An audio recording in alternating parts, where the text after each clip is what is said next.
Bonjour et bienvenue à cette présentation. Je m'appelle Jules Christian et si c'est la première fois que vous me voyez, alors je suis juriste, coach et consultant en blockchain, mais surtout en contrat intelligent.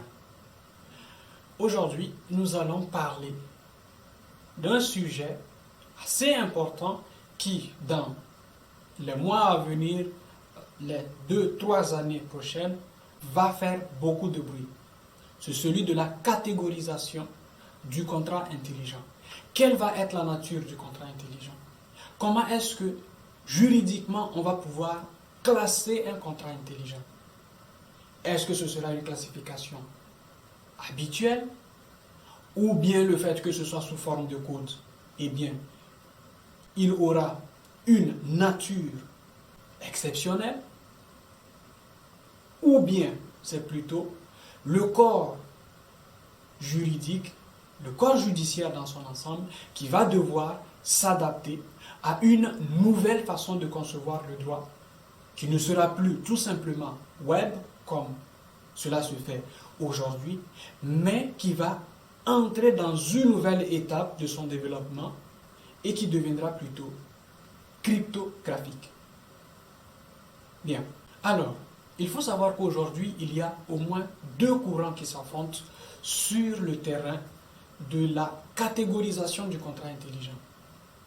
Il y a un premier courant qui considère que le contrat intelligent, c'est tout simplement un bloc de code qui ne signifie rien parce que n'est pas compréhensible pour la plupart, ou sinon la quasi-totalité, du corps judiciaire. Qu'est-ce que cela veut dire pour ce groupe? Cela veut dire pour ce groupe que tant qu'un contrat n'est pas en prose, donc compréhensible par l'être humain, alors ce contrat est caduc, est invalide, ne peut être accepté. Ensuite, nous avons un deuxième groupe. Un deuxième groupe qui, sans l'affirmer, conçoit plutôt le contrat intelligent comme étant tout simplement une manifestation d'au moins deux volontés. De faire une transaction, de mettre en place un objectif, de se lier pour les besoins de réalisation de certaines choses.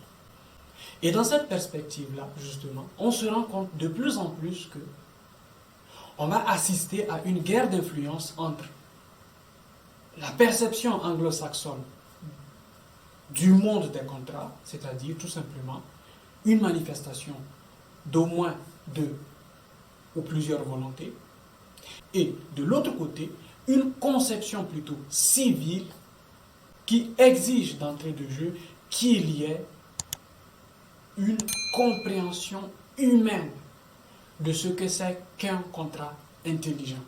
Alors que choisir? Que faire dans cette perspective-là? Il faut se rappeler bien une chose, c'est que dans une guerre, il faut être rapide, mais surtout efficace. Or, aujourd'hui, par exemple, dans la plupart des États anglo-saxons, ou du moins qui utilisent ou qui ont été influencés par les anglo-saxons, je parlerai bien des États-Unis, je parlerai de l'Australie, mais également, dans une moindre mesure, de la Chine, eh bien, ce sont des États qui sont aujourd'hui, ou du moins des juridictions qui sont aujourd'hui en avance en termes de pratiques liées à la catégorisation du contrat intelligent. Lorsqu'on regarde ce qui se passe du côté du droit civil, eh bien on se rend compte qu'il y a comme une forme de torpeur parce qu'il y a beaucoup trop de discussions